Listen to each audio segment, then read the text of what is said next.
Kadang-kadang kita rasa penat bila kita selalu sangat buat baik. Kita tolong orang, orang mudah lupa.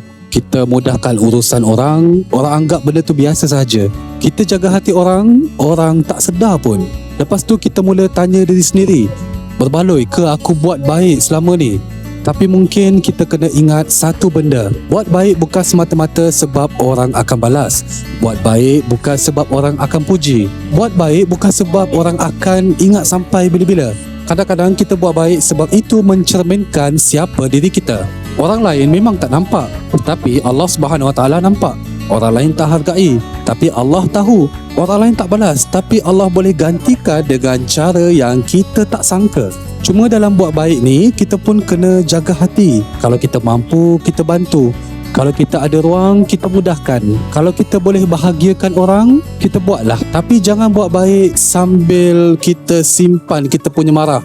Jangan bantu sambil hati kita merungut. Dan jangan beri sampai akhirnya kita benci orang yang menerima. Buat baik biarlah tenang. Bukan buat baik sampai hati jadi sempit.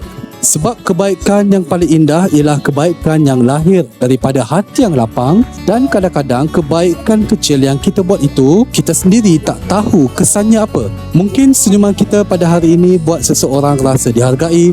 Mungkin pertolongan kecil kita buat seseorang rasa hidupnya sedikit ringan. Mungkin kata-kata baik kita jadi sebab seseorang itu untuk terus kuat dan terus bertahan. Kita tak tahu, sebab itu jangan kecilkan kebaikan.